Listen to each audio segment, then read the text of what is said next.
খতিয়ান আছে কিন্তু দলিল নেই, বা এই খতিয়ানটা কোন সূত্রে হলো, কোন ডকুমেন্টসের ভিত্তিতে হলো সেটাও আপনি জানেন না।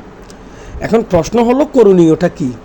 আপনি এই খতিয়ান দিয়ে পুরাতন দলিলটা কীভাবে খুঁজে বের করবেন? আমি আশা করি আপনারা সম্পূর্ণ ভিডিওটি দেখবেন। সম্পূর্ণ ভিডিওটি দেখলে একটা ধারণা পাবেন এবং পুরাতন দলিলটি খুঁজে বের করতে পারবেন। আমাদের দেশের সবচেয়ে বড় সমস্যার নাম হচ্ছে দলিল তল্লাশি। আর বাংলাদেশের মানুষ এই দলিল তল্লাশি করতে গিয়ে সবচেয়ে বেশি হয়রানির শিকারও হয়।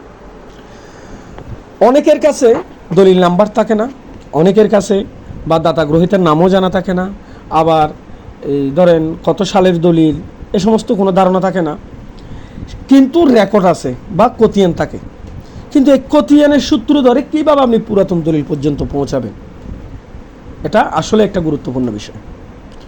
আমি সবাইকে অনুরোধ করব এই সম্পূর্ণ ভিডিওটি দেখবেন এবং ভিডিওটি শেয়ার করবেন। মনে করেন আপনার কাছে একটা খতিয়ান আছে, এই খতিয়ান দিয়ে আপনার পুরাতন দলিল খুঁজে বের করতে হবে। তাহলে এখানে একটা প্রশ্ন আছে। প্রশ্নটা হলো, যেহেতু আপনার নামে একটা খতিয়ান আছে, তাহলে খতিয়ানটা কোনো না কোনো সূত্রে তো আপনার নামে রেকর্ডটা হলো। খতিয়ান তো আর আপনার নামে এমনি এমনি হয়নি। সুতরাং একটা জিনিস বুঝতে হবে, খতিয়ান আছে মানে কোন একটা ডকুমেন্টস লুকিয়ে আছে। আপনার কাছে না থাকলেও গভর্নমেন্টের নথিতে কিন্তু আপনি একজন ভূমি মালিক, আর আপনি কিসের ভিত্তিতে ভূমি মালিক হয়েছেন সেটার একটা ডকুমেন্ট, সেটার একটা তথ্য গভর্নমেন্টের কাছে সংরক্ষিত থাকে। এখন প্রশ্ন হলো, এই তথ্যটা আপনি কীভাবে বের করবেন? তথ্যটা বের করার জন্য আপনাকে যেতে হবে প্রথমে ওয়ার্কিং ভলিউমের ড্রাফট উত্তোলনের ক্ষেত্রে।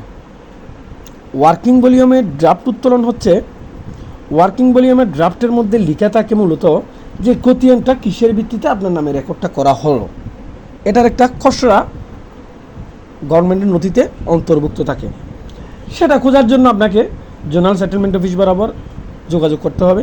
এই জোনাল সেটেলমেন্ট অফিসে গেলে আপনি জানতে পারবেন যে আসলে এই ওয়ার্কিং ভলিউমের মধ্যে কী উল্লেখিত আছে, আর আপনার নামে রেকর্ডটা বা আপনার বাবার নামে বা আপনার দাদার নামে এই রেকর্ডটা কিসের ভিত্তিতে হলো, কি দলিলের ভিত্তিতে হলো, নাকি রেকর্ডের ভিত্তিতে রেকর্ডটা হলো, নাকি নিলামকরি সূত্রে হলো, নাকি কোনো ধরনের মামলার ডিগ্রি মূল্য হলো, নাকি অনুমতি দখল সূত্রে হলো, এটার একটা বেসিক আপনি ধারণা পাবেন। আবার এমনও দেখা যায় রেকর্ড যে সব সময় যে দলিল মূল্য হয়, আপনার মামলার ডিগ্রি মূল্য হয় বা নিলামকরি সূত্র হয়, এরকম কিন্তু না। রেকর্ড কিন্তু অনেক সময় দেখা যায় ভুলবশত রেকর্ড হয়ে যায়। যেমন আপনি দখলে ছিলেন, শুধুমাত্র দখল সূত্রে আপনার নামও রেকর্ড আসতে পারে, এটা অবিশ্বাসের কিছুই না, কিন্তু ভুলবশত অনেক সময় রেকর্ড হয়, এটা দেখা যায়। কারণ বাংলাদেশের বিএস রেকর্ড নিয়ে যদি পর্যালোচনা করি আমরা, সেক্ষেত্রে বিএস রেকর্ডের মধ্যে 65% সঠিক রেকর্ড আর 35% ভুল রেকর্ড ছিল।